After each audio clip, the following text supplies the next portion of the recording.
Нас луѓето, како да не следи некој колективен страв од самотија, постојано бараме да бидеме обкружени со луѓе, постојано бараме одредени личности да бидат со нас кога ние ќе правиме нешто.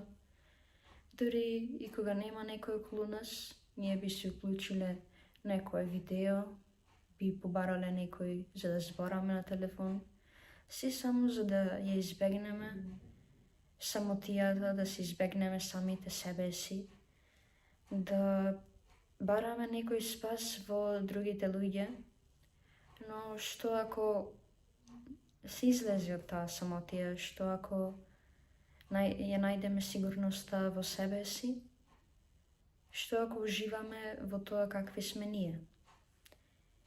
Затоа постои термин наречен комфортна зона. Тој е одреден временски простор во кој ние се осеќаме безбедни, знаеме што да очекуваме и ништо не може да ни изненади, ништо не може да не остави во место, да не зачуди. И секој има таква комфортна зона, дури и најсигурните од нас и најстрамежливите.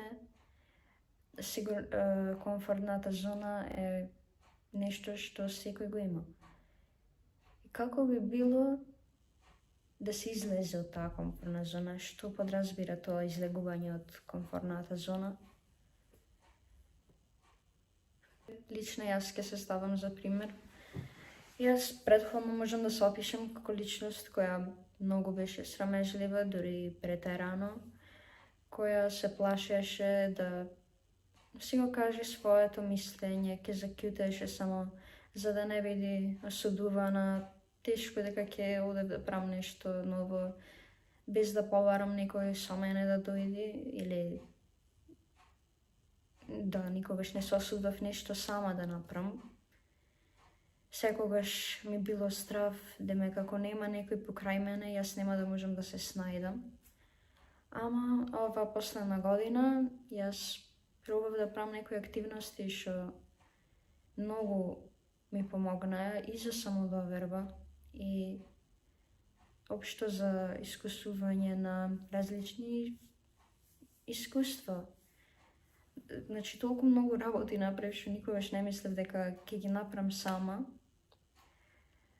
Секогаш пред да почнам сама да правам одредени работи, имав таа мисла, ќе ме видат луѓето дека сум на ова место сама, дека немам никој со мене, може ќе мислат дека сум осамена, немам пријатели. И се осеќав како тие да би ме жалеле заради тоа што сум сама или би ме осудвале како зашто иди чупево само, сите ние сме заедно со некој други, таа иди сама. Ама,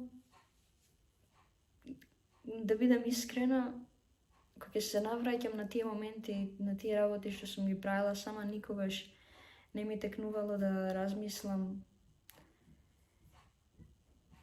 Никогаш прво на памет што ми текнува за тие моменти не е како ме гледале другите, туку колку го си поминав да го правев тоа што го правев.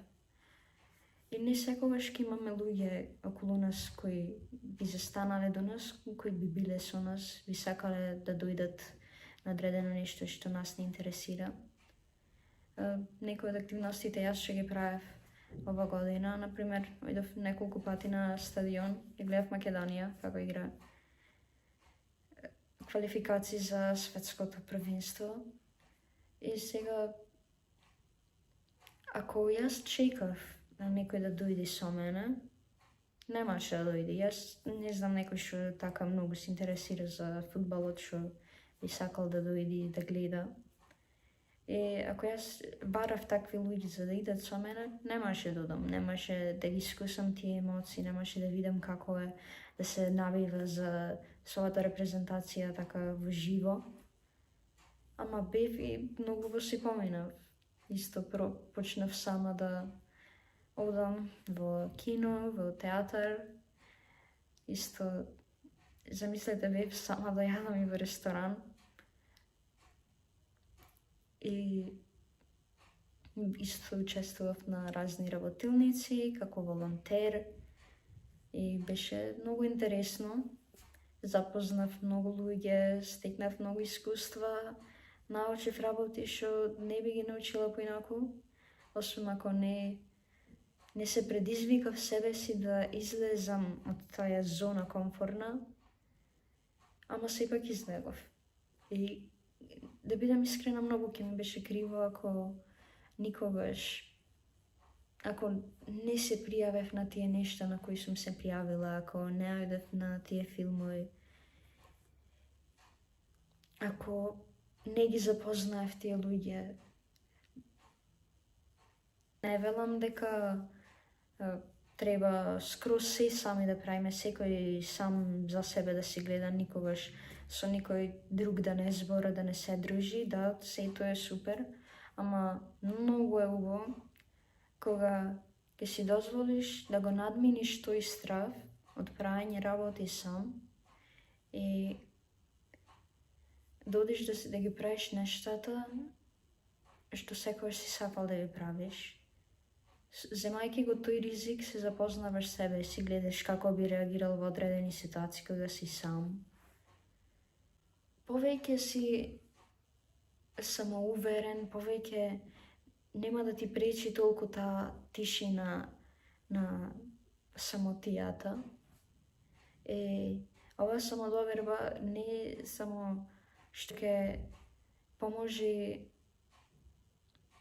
во како се гледаме самите и да бидеме удобни со себе си, туку знаејќи дека сме удобни со себе си, ние ќе би биле удобни и околу други луѓе.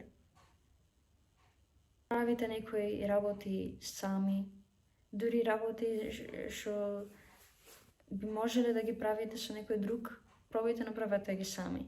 Одете во вашиот омилен кафич, седнете, побарајте кафе, напијте се, прошетајте сами на некое место на кое претходно не сте биле.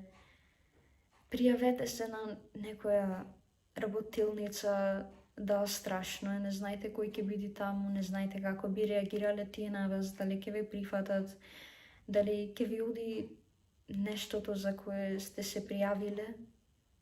Ама на крајот на денот не верувам дека ќе биде криво, дека сте ја направиле тој чекор, дека сте биле таму каде што сте биле.